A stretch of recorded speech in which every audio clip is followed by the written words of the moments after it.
یہ آپ دیکھیں گے فلسطین کا جو کھنڈر بنا ڈالا ہے یا اور دوسرے ممالک جہاں کہیں اس طرح کی آگ و خون کی ہولیاں کھیلی جا رہی ہیں، ہندوستان اور پاکستان اور بنگلہ دیش کے نظریات متحد ہوتے ہی ان کی ماں نے دودھ نہیں پلایا ہے جو ادھر آنکھ بھر کے دیکھ لیں۔ بس یہ ہماری اندر سے خواہش ہے، اور اس سے بھی اندر سے یہ خواہش ہے کہ اگر ہم آپس میں اپنے آپسی بھید بھاؤں کو دور کر کے جس میں بھی بھید بھاؤ ہے، الحمدللہ ہمارے درمیان تو بھید بھاؤ ہے نہیں، مگر جہاں جس کے درمیان بھید بھاؤ ہو وہ اسے ختم کر لے تو ہندوستان جو پیارا ملک اور پیاری تہذیب اور پیارا گلدستہ ہے، یہاں کبھی بھی نفاق نہیں ہو سکتا ہے، اس لیے کہ ان منافقوں کے لیے ہمارا اتحاد یہ درس عبرت بن جائے گا۔ چند مٹھی بھر ہی ہوتے ہیں، ایمانداری سے بتلائیے آپ، مرچ تو تھوڑی ہی ہوتی ہے مگر ایک بہت بڑی ہانڈی کو متاثر کر دیتی ہے۔ اسی طرح سے یہ چند فتنہ پرست مرچ کی طرح سے رول ادا کرنے والے، بس انہیں اپنے قریب نہ آنے دیں۔ اگر یہ اس طرح کی باتیں کریں کاروبار کی، باتیں کریں تعلیم کی، پڑھائی لکھائی کی، باتیں کریں آگے بڑھنے کی، باتیں کریں کھانے کمانے کی، پیار و محبت کی، جو آدمی دوسری طرح کی دوسرے رخ کی بات کریں، آپ اس سے بات ہی کیوں کرتے ہو؟ دماغ ایسے باندھ دیے گئے، ایسا مسمرم کر دیا گیا کہ دوسری باتیں جلدی سنتے ہیں اور آپس کی گھریلو باتوں میں۔ اچھا ایک بات بتاؤ، ہمیں اس سے کیا مطلب ہے کہ آدمی وہاں لڑے اور ہم یہاں پر خواہ اس کا آپس میں ری ایکشن کر دیں؟ ہمیں کیا مطلب ہے اس سے بھائی؟ ڈیبیٹ کے اوپر ایسے لوگ بیٹھ جاتے ہیں جو لڑانے کی بات کرتے ہیں، دنگل کراتے ہیں، کشتیاں کراتے ہیں، اور جب کوئی صحیح جواب دینے پر آتا ہے تو اس کے سامنے سے مائک ہٹا لیتے ہیں اور اس وقت میں اسے جواب نہیں دینے دیتے، کیونکہ اس وقت میں ان کے نظریات کے خلاف ہو جائے گا اور قوم سمجھ جائے گی صحیح بات کو۔ وہ تو لڑانا چاہتے ہیں، پیسے لیے اور لڑانے لگ گئے۔ ہمیں اپنے پڑوسی ملک کے وزیر اعظم عمران خان کا ایک قول بہت پسند آیا تھا۔ کیا تھا وہ قول؟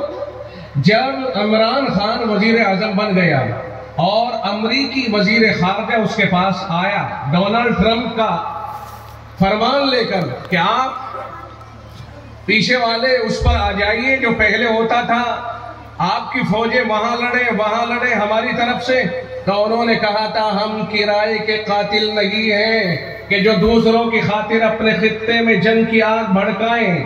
انہوں نے کہا ہم تمہیں مدد دیتے ہیں۔ اس نے کہا کہہ دینا اپنے ٹرمپ سے کہ جو مدد تم دیتے تھے وہ اونٹ کے منہ میں زیرہ ہمیں قبول نہیں ہے، ہم یہاں اپنے بھائیوں کے ساتھ پیار و محبت کے ساتھ رہیں گے، ہم کسی کی طرف سے ایک فائر نہیں کریں گے۔